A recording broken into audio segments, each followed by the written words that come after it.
There's a lot of emphasis these days on the hours of sleep that people need in order to be healthy. And the number that's usually batted around as the ideal number is the number 8. I've read a lot of articles on the need for 8 good hours of sleep and the dire consequences of cutting those 8 hours short. How dare we get 7.5 hours? But every once in a while, occasions arise when we just have to lose some sleep. When Judy and I started having babies, of course, our sleep was interrupted on a nightly basis in order to feed the baby in the middle of the night. And of course, when baseball season is normal, the Dodgers play those evening games, I find it really difficult to get a full 8 hours of sleep. And when they go into extra innings, those are especially hard. They last like until 11 o'clock or later, with a wake-up time for me at 5 o'clock in the morning the next day. That's just 6 hours of sleep. There have been other times when our family has visited extended family out of town. And unless we cut the visit short, I'd find myself driving late into the night and finally getting home around midnight, and sleep would be compromised. But our bodies, they need sleep. Sleep is somewhat of a mystery, but somehow it rebuilds the body, brings energy and refreshment for a new day. And there are times that as hard as we may try to stay awake for some occasion, the body's need for sleep wins out, and we fall asleep in places really not meant for sleep. I remember several years ago, I was chaperoning a school trip that went down to Santa Clarita. And while we were there in Santa Clarita, we went to see a movie. And about a half hour into the movie, I fell asleep in the theater seat. And I woke myself up snoring with the middle school students giggling at me. But today, we look at a story of a young man named Eutychus who fell asleep in church. Now, unlike my episode in the movie theater, there was nothing funny about Eutychus falling asleep. Quite the opposite. He fell from a third-story window and died. And so we see this story in Acts chapter 20. On the first day of the week, we came together to break bread. Paul spoke to the people, and because he intended to leave the next day, kept on talking until midnight. There were many lamps in the upstairs room where we were meeting. Seated in a window was a young man named Eutychus, who was sinking into a deep sleep as Paul talked on and on. When he was sound asleep, he fell to the ground from the third story and was picked up dead. Paul went down, threw himself on the young man, and put his arms around him. "Don't be alarmed," he said, "he's alive." Then he went upstairs again and broke bread and ate. After talking until daylight, he left. The people took the young man home alive and were greatly comforted. So Paul is now in Troas. And as we recall, Paul passed through Troas on his second missionary journey. He actually wanted to head south to Ephesus, but the Holy Spirit wouldn't allow it at that time. So Paul ended up in Troas, a city with about 100,000 residents, a fantastic harbor, and major trade routes passing through it. So a lot of people lived there and traveled through it. A lot of trade took place there. And Paul probably thought, this is where God is leading me. This is a great place for ministry. But that was not God's plan. So while in Troas, Paul had a vision to go to Macedonia and spread the gospel. So he didn't delay. But the Bible says he got ready at once and went to Macedonia to introduce Europe to the gospel. Well, Paul passed through Troas again on his third missionary journey. He went to Troas after the ride in Ephesus. He was looking for Titus, who had not returned from delivering a letter to Corinth. But Titus was not in Troas. Well, Paul didn't spend much time in Troas this time, but sailed on a ship to Macedonia as he continued to look for Titus. Paul eventually found Titus. And then he spent 3 months touring Greece and Achaia, encouraging the churches there and collecting the offering for the church in Jerusalem. He's headed now back to Jerusalem, and so he sails from Macedonia to Asia stopping for a few days in Troas. So Paul is back in Troas, and now there is a church in Troas. The account in Acts of Paul's first visit to Troas doesn't indicate that he was there long enough to start a church. He didn't travel to Troas as much as he traveled through Troas. But perhaps he was there long enough to win a few converts, or maybe one of Paul's fellow workers later started a church there. Well, while in Troas, Paul meets with a church on Sunday. And this was the first mention in the Bible of believers holding their worship services on a Sunday instead of on Saturdays as the Jews did. The first day came to be called the Lord's Day because on that day Jesus Christ arose from the dead. Besides that, the church was born on the first day of the week when the Spirit came at Pentecost. During the early years of the church, the believers did maintain some of the Jewish traditions, such as the hours of prayer.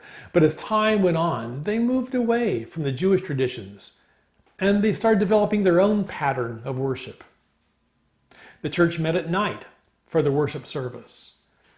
Unlike today, in which Sundays are usually a day off from work, Sundays in that time and place were just another work day.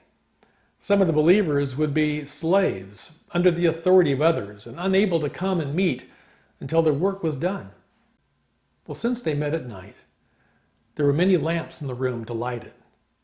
Besides the lamps that the owner of the house provided, those attending the meeting would also be carrying lamps to light their way to the meeting. So all these lamps would be in this room. It really would be lit up. And the lamps used would be oil lamps. The simple lamps were a bowl or a jar that contained oil with a wick dipped into it. And the oil kept the wick burning. So there were many open flame lamps burning in the room for light. The believers met in an upstairs room. And this would be an upper room of a private residence. It would not be an actual church building as we think of church buildings. It was normal for the larger rooms to be on the top floor of a building. And since a large group was meeting to worship, they met in the largest room in the house, which would be the upstairs room. The windows in the upstairs room were open. Windows would be blocked off in the wintertime to keep the cold out, but open in the summer in order to increase the circulation and cool the room down. And very few windows at this time had glass. So it would not be uncommon for a person on a hot summer night to sit in the sill of an open window to cool off. The believers met together to break bread, in other words, to celebrate the Lord's Supper. Well, the early church started a potluck meal, and they called this potluck meal the love feast. And after the potluck meal, they would observe the Lord's Supper. And we see both of these indicated in our text. We see in Acts 20, verse 7, it says, on the first day of the week, we came together to break bread. Well, this breaking of bread refers to the Lord's Supper. Then in Acts 20, verse 17, it says, then he went upstairs again and broke bread and ate. And this eating suggests a full meal. Their potluck dinners were quite unusual for their day. Everyone in the church came together to eat. So think about that. They all came at the same table, both slaves and masters. It was unheard of in that day, and it just demonstrated the unity they had in Christ. Outsiders could see that something highly unusual was occurring in these Christian churches. It is likely that the church observed the Lord's Supper each Lord's Day when they met for fellowship and worship. In fact, some believers probably ended many of their regular meals at home by taking the bread and the wine and remembering the Lord's death. The Bible doesn't tell us that we have to celebrate the Lord's Supper daily or weekly, but it does say, as often as we observe it, we're to remember Jesus. And so the Lord's Supper shouldn't be neglected. It should be observed often. But on the other hand, it should never become routine. It's a special ordinance with a deep meaning. During the meeting, Paul preached. And Paul evidently had a lot to say because his message went on and on late into the night. He knew this was probably the last time he'd be with this group. So this was his very last opportunity to speak with them. So his message continued until midnight, and that's a long sermon. And we live in an age of really short attention spans, and if a speech ventures beyond an hour, many in the audience are just lost. But back then, long speeches were much more common. However, not going all the way till midnight. There was a young man named Eutychus who was attending the meeting that night. Now, Eutychus is a common slave name. So it's possible that Eutychus was a slave who had been working all day and then later on that night attended the worship service. It's also possible that Eutychus was a freed slave. The name Eutychus actually means fortunate. It was common to give this name to a slave who had received his freedom. He was also a young man. We have hints to his age in two of the verses. Acts 20, verse 9, Eutychus is described as a, quote, young man. And the Greek word is neanias for young man. It's somewhat vague. It may refer to men in their prime of their manhood all the way up to the age of 40 years. In Acts 20:12, Eutychus is described as a, quote, boy. And here the Greek word is pais, a word which means a child. It could be any age, from infancy to full-grown youth. So, how old is Eutychus? He's probably a boy, somewhere between the ages of 8 to 18 years old. A tragedy occurred during the worship service because Eutychus fell asleep. It was late. Probably well past Eutychus' bedtime, and his body clock knew he should be sleeping. So just like Jesus' disciples in Gethsemane, the spirit was willing, but the flesh was weak. Eutychus didn't attend the meeting intending to go to sleep, but his body was just tired. If Eutychus was really a slave, he may have already put in a full day's work before attending the meeting. And the work he accomplished would be physically taxing.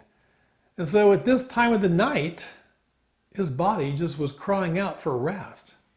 And Paul's sermon was long. I'm sure Paul's sermon was very interesting too. I've heard some speakers that were pretty boring that have made me want to fall asleep, but that wasn't the case with Paul. Although he might not have had the eloquence of Apollos, Paul had a passion when he spoke. And he also knew his stuff. He was a well-educated speaker and debater. There were many people in the room, so the room would be warm and stuffy. It was probably already stuffy as Eutychus was sitting in the window trying to catch some cool breezes. But now with all the added bodies in the room, the temperature increased. And there were many lamps in the room. So not only did their bodies heat up the room, but the many lamps also contributed to all the stuffiness. Ironically, one of the purposes of having so many lamps may have been to keep all the people awake. After all, it's easier to sleep in a dark room than in a well-lit room. But the lamps, as they warmed up the room, seemed to have the opposite effect. Eutychus fell out of the window to the ground below, and he died. He fell from a third-story window. And hope of bracing himself for the fall was lost because he wasn't alert. He fell asleep and just fell like a sack of potatoes to the ground. We remember that the author of Acts is Luke, and Luke is a physician. So Luke wouldn't have reported that Eutychus was dead unless he certainly was dead. And this certainly would have been a big shock to those who were attending the meeting. Women would scream, and the crowd would hurriedly rush down the stairs to see if Eutychus was all right. But then when they reached his body and checked his pulse, they discover no heartbeat. His fall was fatal. But then a miracle occurred at the meeting. Paul brought Eutychus back to life. An apostle bringing a person back to life after the person died was pretty rare, but it did happen. Earlier in the book of Acts, we have the story of Peter bringing Tabitha back to life after she died. We also have some Old Testament stories of dead people being brought back to life as well. Paul raising Eutychus was similar to Elijah raising the widow of Zarephath's son, and Elisha restoring the life of the Shunammite woman's son. In both instances, the prophets lay on the young men they were attempting to bring back to life, just as Paul did. Eutychus being brought back to life must have just made the worshipers think of Christ's resurrection. It was Easter time. The Passover had just ended, the season of Jesus' death and resurrection. So those events were already on the minds of the worshipers. It was also the first day of the week, the day of Jesus' resurrection. The church started meeting on Sunday because it was on that day that Jesus was raised. So in a sense, every Sunday was Resurrection Day, a day for the believers to celebrate the risen Lord. Well, since it was the season of the resurrection, Paul probably was preaching about the resurrection in the meeting. What a better sermon illustration for Paul as he speaks about the resurrection than to have a young man die tragically and then be brought back to life. He illustrated that Jesus indeed was the resurrection and the life. So after raising Eutychus back to life, the meeting resumed. There was no drowsiness in the room now. The room would be filled with wonder and excitement. They had seen the miraculous power of God at work. Then the church ate a meal. And you can just imagine what they talked about after seeing Eutychus brought back from the dead. Their conversation certainly centered around the greatness and the goodness of God. And Paul continued his message. And Eutychus was there to hear it, alive and well. And when the meeting finally adjourned, the people took Eutychus home. The text says that they took him home alive. Under normal circumstances, they would have been taking him home dead. But God decided to shine his favor on this congregation on this night. And a night of mourning was turned into a celebration of joy. This was a life-changing night for the believers in the upstairs room. The people were greatly comforted, but they were also encouraged. Whatever trials they may face in the future, they knew beyond a shadow of a doubt that they served a God of greatness and goodness. What is the takeaway for this today? One takeaway I see is don't be quick to judge. I had a student a few weeks ago sit in the back of my Bible class at school, and she had her head down on the desk as if she were sleeping. And so I called her by name, asking her to stay alert in the class. And for the rest of the class period, it seemed like it just took every bit of her effort just to keep her head upright and her eyes open. And if I didn't know better, I would have thought she was on drugs of some sort. Well, my first reaction was to be a little bit irritated and offended. How dare she sleep in my class? How dare she show such disinterest in a Bible class? But then I started thinking on why she acted the way that she had. And I remembered she'd been going through some very difficult family issues, and I imagined that the tension in the home may have very well have led to some sleepless nights for her. And at her young age, she was under tremendous stress that just weighed her down. So maybe instead of judging her, I should have been praying for her. Well, Eutychus fell asleep in church, and it's easy to judge. It's easy to consider him rude and disrespectful. But we don't know his story. Perhaps he was a hard-working slave, up with the sun and working hard all day. And the evening comes and he's just exhausted. But he wants to go to church because he loves the Lord. And he knows that Paul will be there. He wants to hear what Paul has to say, be able to wish him well on his journey. But with all the exhaustion brought on by the physical work and the lateness of the evening, he simply can't stay awake. So he falls asleep and falls out the window to the street below. For Eutychus, the story had a happy ending. And once again, we see the miraculous power of God at work. But we should be slow to judge him as he nodded off as Paul spoke, because we don't know all of his story. The same is true of people we meet today. We don't know the whole story. We don't fully know why people are the way they are and act the way that they do.